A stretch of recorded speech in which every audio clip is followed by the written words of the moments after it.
Now, and I just want to hammer home one last point, because the great irony here is at the end of the day, corporate election seeks to remove the idea of personal election and make it impersonal, right? God is not choosing specific people before the foundation of the world. He's just choosing a group that will someday be filled by people.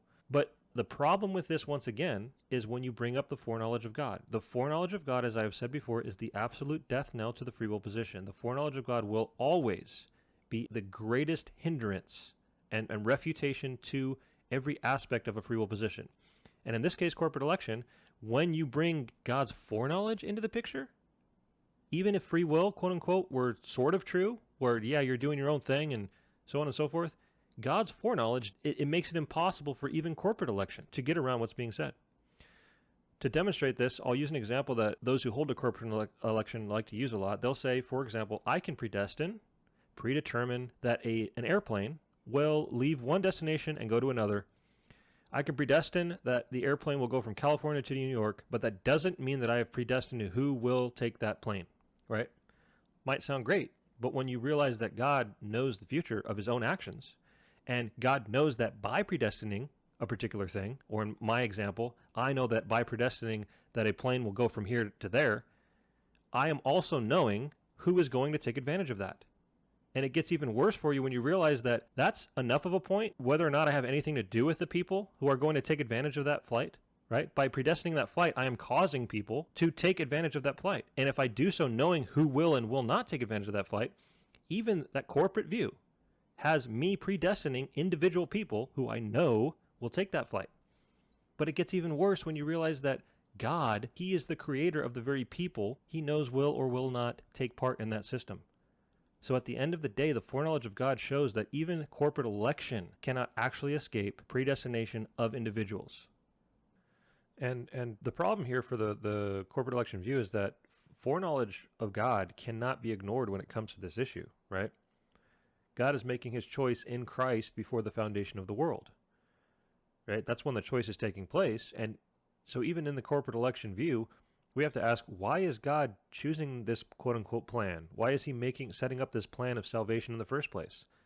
And they would say, as everybody from the free will side would say, well, because he foreknew the fall would take place. And you're going down the road of admitting that God knows that sinners will exist. He's going to be the creator of those very sinners. He knows exactly which sinners will exist. And he knows exactly which people, when he makes that plan, will or will not take advantage of his plan before he ever creates the universe. So even in eternity past, in the mind of God, when God formulates his corporate election plan, he already knows the identities of all the individuals who will make up that group.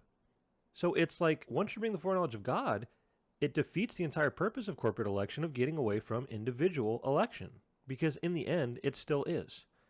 And this is why corporate election really only works if you take an open theist position and deny that God knows the future. Corporate election would sound perfect in an open theist view where God doesn't know the future, right? Because now God is setting up a plan, but he does it blindly. He has no clue how many people will exist, which people will exist, and he has no clue who will take advantage of his system of salvation. So he does it all blindly, and so it's corporate, and it's not individualistic.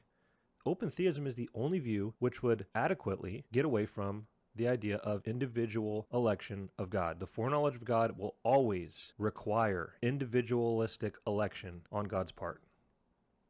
And do not let, at this point, the other side will come along and say, the arguments we've covered in previous episodes, just because God foreknows who will take advantage of his system, does not mean he determined that they will. Once again, God is in control of who does or does not exist.